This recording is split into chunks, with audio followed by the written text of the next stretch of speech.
Bapak, Ibu, Saudara sekalian yang dikasihi oleh Tuhan Yesus Kristus, Salam. Bagian firman Tuhan untuk kita renungkan pada hari ini, hari Selasa 17 Mei 2022, sebagaimana telah ditetapkan berdasarkan amanat Nas Gereja Kalimantan Pengelis, terdapat dalam Kitab Perjanjian Baru, yakni dari Kisah Para Rasul, pasal 11, ayat 27 hingga ayat yang ke-30. Kisah Para Rasul pasal 11 ayat 27 hingga ayat yang ke-30. Sebelum kita membaca dan merenungkan bagian firman Tuhan ini, marilah kita berdoa.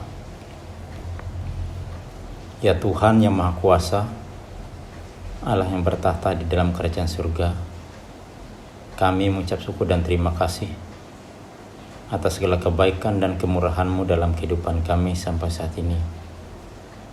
Pagi ini ya Tuhan, kami kembali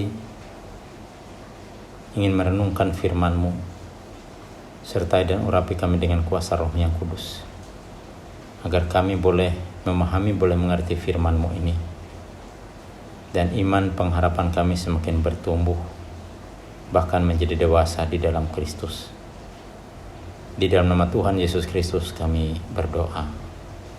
Amin. Kisah Para Rasul pasal 11 ayat 27 hingga ayat yang ke-30 berbunyi demikian, dengan judul Barnabas dan Saulus ke Antiokhia. Pada waktu itu datanglah beberapa nabi dari Yerusalem ke Antiokhia. Seorang dari mereka yang bernama Agabus bangkit, dan oleh kuasa Roh ia mengatakan bahwa seluruh dunia akan ditimpa bahaya kelaparan yang besar. Hal itu terjadi juga pada zaman Claudius. Lalu murid-murid memutuskan untuk mengumpulkan suatu sumbangan sesuai dengan kemampuan mereka masing-masing, dan mengirimkannya kepada saudara-saudara yang diam di Yudea. Hal itu mereka lakukan juga, dan mengirimkannya kepada penatua-penatua dengan perantaraan Barnabas dan Saulus. Bapak, Ibu, dan Saudara sekalian yang dikasihi oleh Tuhan Yesus Kristus, ternyata tradisi tolong-menolong, bantu-membantu sudah ada sejak zaman pengikut Kristus. Untuk yang pertama kali disebut Kristen di Antiokhia. Sungguh luar biasa. Kumpulan para pengikut Kristus yang pertama kali disebut Kristen itu berbuat sesuatu yang terbaik untuk menolong saudara-saudaranya di Yudea, baik bagi warga maupun bagi para pelayan, dengan perantaraan Barnabas dan Saulus. Saudara sekalian, tindakan untuk membantu sesama itu sangat terpuji dan diperkenan Tuhan. Karena itu sangat dibutuhkan pada saat seseorang atau kelompok orang dilanda oleh kesusahan, musibah, bencana alam, atau bahaya kelaparan seperti yang diceritakan dalam nas kita ini. Kita bisa perhatikan, dikatakan dalam nas ini setiap orang memberikan sesuai dengan kemampuan mereka masing-masing, seperti yang terdapat dalam ayat 29 tadi. Lalu murid-murid memutuskan untuk mengumpulkan suatu sumbangan sesuai dengan kemampuan mereka masing-masing. Artinya tidak dipaksakan, namun dengan kesadaran sendiri. Tentu dalam hal ini harus dengan ketulusan dan kemurnian hati untuk membantu. Bukan mencari muka, bukan mencari pujian, tapi pasti dengan suatu kesadaran bahwa segala sesuatu yang kita miliki adalah karena berkat Tuhan. Kita ingat apa yang dikatakan oleh Rasul Paulus dalam 2 Korintus pasal 8 ayat 14 berbunyi demikian. Maka hendaklah sekarang ini kelebihan kamu mencukupkan kekurangan mereka, agar kelebihan mereka kemudian mencukupkan kekurangan kamu, supaya ada keseimbangan. Dan dalam Galatia pasal 6 ayat 2 berbunyi demikian. Bertolong-tolonglah menanggung bebanmu, demikianlah kamu memenuhi hukum Kristus.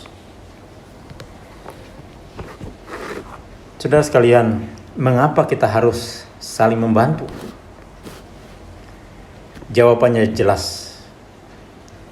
Karena kita mengetahui bahwa mereka yang dibantu itu adalah bagian dari diri kita. Dan Allah terlebih dahulu mengasihi kita dengan kasih-Nya yang tulus. Bahkan Tuhan itu adalah jaminan hidup kita. Sebagaimana yang diungkapkan oleh pemazmur dalam Mazmur pasal 23 ayat 1. Tuhan adalah gembalaku, takkan kekurangan aku. Jadi dasarnya jelas saudara-saudara, bahwa sumber segala sesuatu berasal dari Tuhan.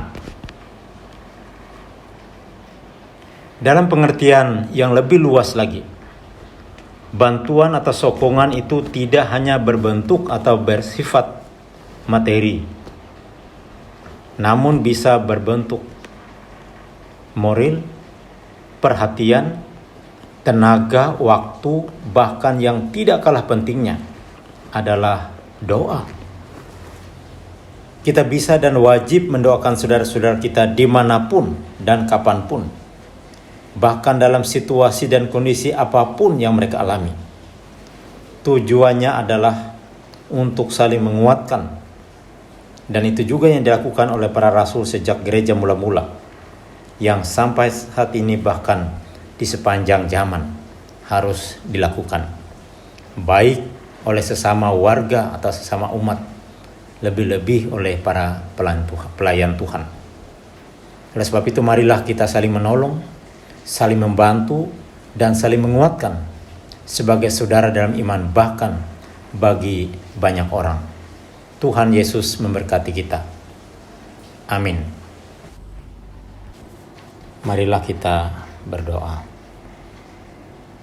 Kami mengucap syukur dan terima kasih Tuhan atas firman-Mu yang telah kami renungkan saat ini. Mengingatkan kami untuk saling menguatkan, saling tolong menolong, saling membantu satu dengan yang lain. Terima kasih Engkau mengajarkan kami untuk berbuat yang terbaik. Ajarlah kami agar hidup kami menjadi alat di tangan Tuhan. Berkatilah kehidupan kami sekalian jemaat-Mu, setiap pribadi, setiap keluarga kami masing-masing. Tolonglah kami melaksanakan segenap tugas pekerjaan kami dengan segenap aktivitas kami sepanjang hari ini dan seterusnya. Kuatkanlah iman pengharapan kami dalam menghadapi berbagai tantangan kehidupan ini.